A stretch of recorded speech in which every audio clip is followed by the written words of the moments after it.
Europe 1. Le journal de 6 heures présenté par Roman Oquet. Bonjour Roman. Bonjour à tous. Que s'est-il passé exactement? Un missile a frappé la Pologne hier soir. La cible, une ferme près de la frontière avec l'Ukraine. Une arme très probablement de fabrication russe selon Varsovie. Aucune certitude en revanche sur l'auteur du tir. Improbable que le missile ait été lancé depuis la Russie, avance même le président américain Joe Biden. Prudence, dit aussi l'Elysée ce matin. Le gouvernement polonais a réuni un conseil de sécurité hier soir. Déclaration du porte-parole Piotr Müller. Il y a eu sur notre territoire des explosions qui ont conduit à la mort de 2 citoyens polonais.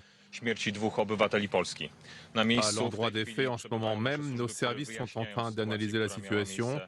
Je veux vous informer également qu'en raison de cette situation, les procédures prévues sont mises en œuvre avec, entre autres, un niveau d'alerte renforcé pour certaines unités militaires.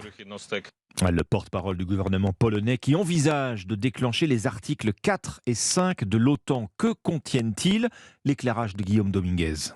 Ces deux articles du traité font référence aux questions de défense et de sécurité des États membres. L'article 4 précise que tous les pays de l'OTAN devront se consulter sur demande de l'un d'entre eux en cas de menace de sa sécurité, d'atteinte à l'intégrité de son territoire ou de son indépendance politique. Il s'agit donc simplement d'une consultation pour définir si oui ou non l'un des membres de l'Alliance est en danger et s'il est nécessaire d'intervenir.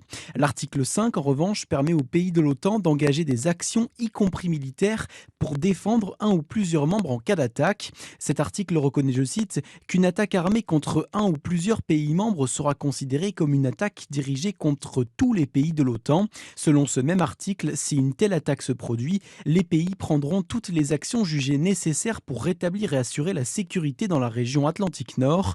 Il s'agit en réalité d'une mise en application du droit de légitime défense reconnu par l'article 51 de la Charte des Nations Unies. Les explications de Guillaume Dominguez. À noter que les ambassadeurs de l'OTAN doivent se réunir en urgence aujourd'hui.